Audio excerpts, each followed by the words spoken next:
Hello and welcome to this presentation to help you understand the financial situation if you are considering applying to universities in the United States.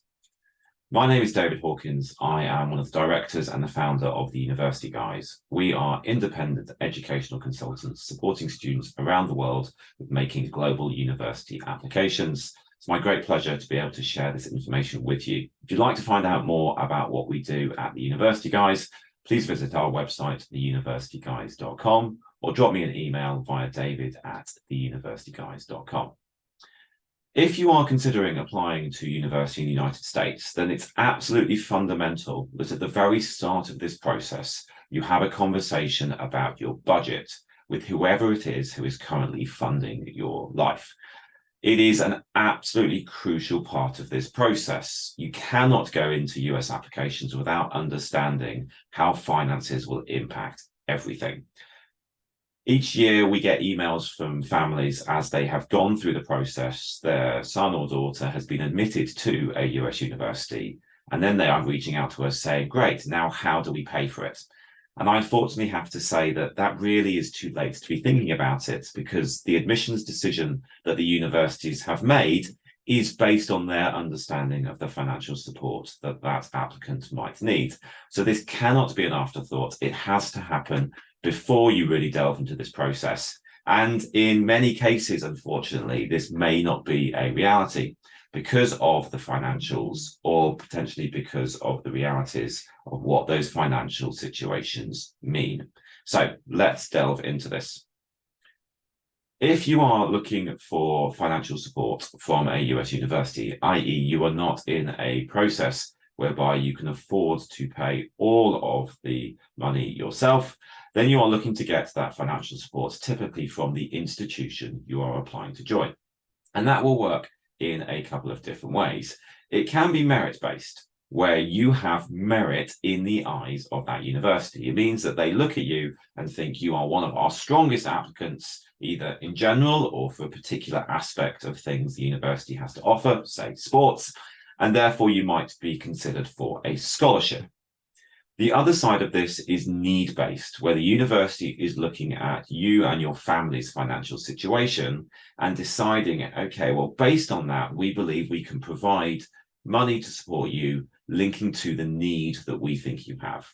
Now, within the need-based, there are complications, because it is, in many cases, as an international applicant, going to impact your attractiveness as a candidate to the university, because they will be running what's called need-aware admissions.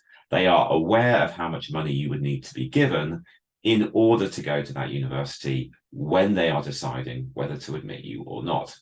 Very few, right now, only 7 US universities are blind to that at the point of application, i.e. the amount of money you need from them will not impact your attractiveness to them. It's also worth saying within this need blind process that there is likely going to be various work study programs involved where you might have to have some form of employment, quite often in an admissions office, as part of your time at university. Now, also worth understanding that if you're applying maybe for scholarships, you might have separate applications, potentially earlier deadlines, and also that the cost of going to a US university can vary widely. So it's not necessarily a fixed cost everywhere. Some places will be more expensive than others in order to attend. What other things do we need to be aware of? If you are aiming for the Ivy League universities, that they only offer need-based aid. There are no merit scholarships at the Ivies. Also worth understanding that just because you can see a university might offer some kind of financial aid, it doesn't mean that they offer it to international students. Please check that it specifies it's not just for Americans, it's for non-Americans. And also, actually, they would offer the amount that you would want. Note that most public universities typically won't be very generous. Some universities, for example, the University of California system, don't fund anything to students who are from California. If you have citizenship or residency, it can change what you pay. Please look into that as well.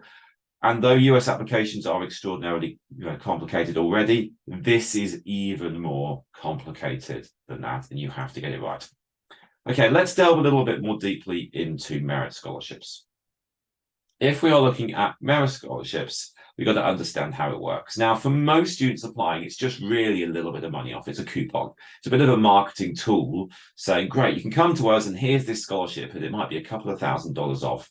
Universities know that students are much more likely to enroll if they feel that the university wants them. That may not be what you need. It may be that actually you need a very significant amount of money to cover all or a very large part of the costs. You need to then understand that just because university is offering a merit scholarship, what is the amount of that merit scholarship? It could be a specific scholarship you have to apply for. It could also be something that you would be automatically considered for an admission. So why do they give you money? Well, it's all to do with your attractiveness to them. And so if you are looking at going to a particular university and you need to be thinking about, I am almost selling myself, then you need to look attractive to them. And I've got this analogy here of 3 different cars to try and help explain it. If a university looks at you as the shiny top of the range sports car, you are like the best thing they could have, then they're prepared to spend money on it. I think that's what it would be. You are super attractive, one of the strongest applicants, your grades, everything about you looks really, really good, then we will invest money in this special thing in the form of offering you a merit scholarship. Great. If, however, you're just the fairly kind of average, you look like everybody else, it's good, but there's nothing particularly special there, you're the middle of the road option, well, then why would they give you scholarship money? And if actually they look at everything about your application and you're looking quite weak for them, you're not a particularly attractive prospect to them based on everything they can see about you, then why would they spend money on you? So you've got to understand that this process is going to be looking at you as a product to that university where they are investing potentially very significant amount of funds in you. Now, this process also works the other way around because you are then having to chase that money. So you might be saying, like, I want to go to the university that looks to me like that super shiny top of the range car. But actually, I need money. If I need a little bit of money, I might have to go to a university that I feel is just like that middle of the road option. If you need a lot of money, you're going to have to apply to a university that you are so good for. And therefore, you might be looking at that university thinking, if I could pay to go everywhere, I wouldn't look at it. But because I need money, I'm going to have to go to something that looks like something I might not want to go to. Now, for a lot of students who've got access to, say, university in the UK or other countries where it might be cheap to stay because you're from that country, this can be sometimes where it stops because the trade-off you might need to take in order to be eligible for merit scholarship money can be one that a lot of families won't make when there's another country on the table. So how do you go about merit scholarship? I say there are some where it's automatic consideration. You apply, the university's looking at its full applicant pool, nothing extra you need to do. They'll just go, great, you're one of the strongest applicants, here's a scholarship. You might be having to apply into a scholarship at the university, different deadlines, extra essays, potentially interviews. That can sometimes be part of what's called an honours college. So it's like a top set within a university. There is some examples there. You need to be really on top of that. And there are also some standalone scholarships whereby there are programs, for example, the Moorhead-Cain Scholarship, where you apply with an extra process, or you might have a particular characteristic. You might be from a particular nationality, for example, where there are funds you can apply to either through that country or through a program for students from that country. So stuff needs to be thinking through. Here an example, the Danforth Scholarship at Washington University in St. Louis. Extra writing that you have to do, extra recommendations you have to do. Just there are more things on top of this that you would need to go through. And again, the Moorhead-Cain, whole different process, bit of context about it, extraordinarily generous and competitive program, but more things that you would likely have to do. Now, understand if you're chasing these merit scholarships, everyone in the world wants these. These are attractive programs of potentially free education at some really amazing universities. So just being pretty good for your school is not going to be enough. You're going to have to be really, really good if you're applying to those selective programs. Now, if you're prepared to be humble, say, well, I might be a university student, of this standard, but I'm prepared to look at a university of this standard, then yes, you might be able to get the money, but don't be naive about the competitiveness of these programs. They are really tough programs to try and get into. Okay, so let's say we're not in that merit scholarship world. We're looking at the need-based aid. Where and what we need to do there? Well, need is crucially something that the university decides, not you.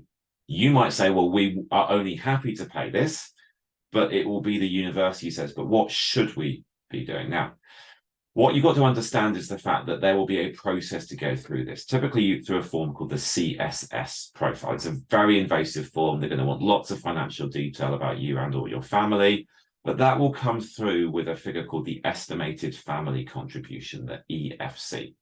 Now that EFC will be understanding then what the university will look at and think, okay, this is your need. Can we meet that need? Not every US university can do so. So they might say we offer need-based aid to international students. It might be that they've got your estimated family contribution, but they still don't have the money to do it. So check that. And also worth bearing in mind that these scholarships are also going to be taxed. So you're potentially going to have to pay money on that back to the US government. Now, within this, the one that a lot of students are attracted to is the need-blind admissions, because your amount of money you're asking for isn't changing how strong an applicant you are. But there are only 7 places in the US that are need blind. If you're a US citizen, there are more. Why are they need blind? Well, it's because they have to run the risk that they could admit every single one of their students and have to give them all the money to go. So not many are need blind because you've got to have a ton of money in the bank to do it. So these places are competitive anyway. You add into the fact that everyone is chasing those need blind admissions. It's a really, really tough thing to do. How do you figure this out? Well, universities have these kind of rough guide calculators that you can use to try and work it through. So this is a screenshot of Harvard's, for example. You can't use it as an absolute precise guide. If you go into it, you can Google this Harvard net price calculator. Other universities do have one. Put in your family information, your income information, any assets that you have, and then it will give you a rough guide. Now, if you're thinking that we'd only go if we can get 60,000 a year, this is saying it's only going to be 10,000 a year. It's unlikely that that gap is going to be bridged. So really pay attention to this as you figure out your budget. Now, if you go down the process of it being need aware, then it's very similar to that merit scholarship process. You've still got to be good compared to everybody else who wants that need-based aid. And again, in here, there's got to be a sense of humility. For students who might be from a country where actually you can access your home education system for university pretty cheaply, you've got to understand that you might not be willing to make the sacrifices that others would do. If you are, say, from the UK, and your worst case outcome is a pretty good UK university with actually really good value in terms of what you'd be paying for that degree, you might not be prepared to go quite a way down some of the ranking or prestige lists in the USA. But you're competing with students who might be from parts of the world where they don't have a really world-class education system. They just want to go for anything in the US. So what that means is it changes the competitiveness of the applicant pools. There are students who are prepared to go to universities ranked 3,000th out of 4,000 in America to get money. And those are students who might have a similar academic profile to you. Then again, you've got to understand that you might need to make trade-offs. So the universities will be going into this process, looking for students around the world who are prepared to go for them. And there's a famous example from a few years ago with lots and lots of students from Nepal who were chasing scholarships at all sorts of universities around the USA. They fixed on a university in Texas, and at the very last minute, that university said, you know what, we actually can't fund you. Those students then went to all sorts of universities. The names of places many of you won't have ever heard of, because that was where they could get an education. Now, that will show that there are your competition out there who will be prepared to look at universities that I find many UK-based students would not necessarily look at. So again, you've got to understand that your budget here is going to be crucial, and it might then mean that in a need-aware basis, you might get into that university if you could pay the money. But if you need to get this financial support from them, and you're competing with students who are significantly stronger than you, then maybe you won't get that need-aware aid. Understand also that need-aware will change your competitiveness. For example, a student could get into something like MIT, but not get into Caltech. Well, why might that be the case? Well, MIT is admitting the students not being aware of their financial aid. They are need blind. Caltech is. And so that fact that they are also considering how much money they'd have to give you when deciding how much they like you as an applicant will change the competitiveness of your process. Now, there's a great resource out there that will help you do it. It's from a company called Big J Consulting. You can Google their resource. It's public available, and it produces this. You can get the Google Sheet, you can get the PDF. It's all available to you. It takes publicly sourced data and collates it. And so you can see, for example, here, a range of universities. This goes on and on and on for many pages as to what aid are they offering, if any, what's the average award, and how many people get that award. So as a rough guide, you can start to figure out, okay, if I'm looking at financial support to go to the US, where might be a good place to start in getting it? Now, another route, and to be honest, for students from the UK, the most common route into getting the financial support is that you're getting it through ability in sports. In here, we have to understand, am I going down this as a sports recruit, or is my sports helping me get in? At the Ivy League, for example, as I said, there are no scholarships. There are no sports scholarships. Your sporting ability could get you in to an Ivy League university as a hook into it. The coach could be speaking to you, but what you would pay will come back to that need-based assessment. If that's not going to be a figure that works out for your family, then you can't go down that route. You have to go down that route of being recruited into a Division 1 or Division 2 sports program where there is money. Now, at that, it is big business. The level of the resourcing, the level of funding is high. This is not like, rocking up to the football coach at a UK or European university. This is like Premier League standard stuff. It is a completely different process. The standard of your communications will have to be really high. And if you are getting that money from the coach, it is the coach you are contacting to see whether they are interested in recruiting you. You need to really treat yourself like you are your own agent and be selling you to that university. It is big business, so understand that you've got a range of different options out there, how much you might want to play in there. Are you being recruited or just supported in that? And also understand, if you are there to play sports, if that is what the money is coming from, then the coach is controlling your schedule. You might want to take a really interesting class that happens, say, at 9 a.m. on a Tuesday morning. If 9 a.m. on a Tuesday morning is when the coach wants you in the weights room, you go to the weights room. You might really want to be doing stuff on the weekends, but if that's when you have to travel to compete, then you travel to compete. You are getting your money linked to your athletic ability.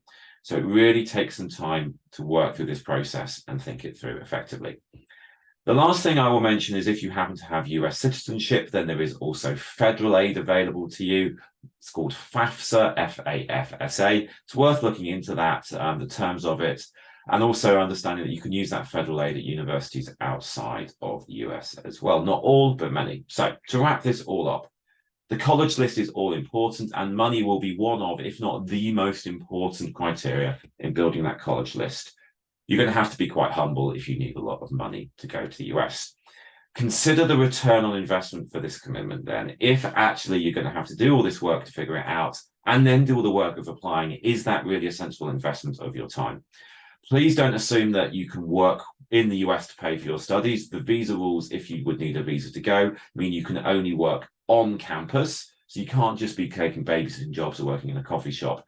It's only on campus employment that's allowed. Your money could be stacked, so that if you are academic and athletic, you might be able to piece those bits together. So you might have a coach from a sport who wants to give you some money. You'd also a very strong candidate academically to that university, so something to look at there. Understand this is not necessarily binary. There's financial aid options in other countries as well. They may be a better option. And I'll repeat that last point. You need to be very, very sensible about building your list. Please, please, please don't make assumptions. Delve into the detail. Our website, theuniversityguys.com, is a free resource for you to look at some of this stuff. We have more information on this and university applications to the US in general and countries all over the world. We at the University Guys offer a 3-step process to help you make global university applications, explore what's out there, build your list. Once you have that list, prepare effectively so that when you come to actually apply, you know that you are doing everything you need to do. Hopefully this was a useful session for you. Please do reach out. It's been a pleasure talking to you about US financial aid. Thank you very much.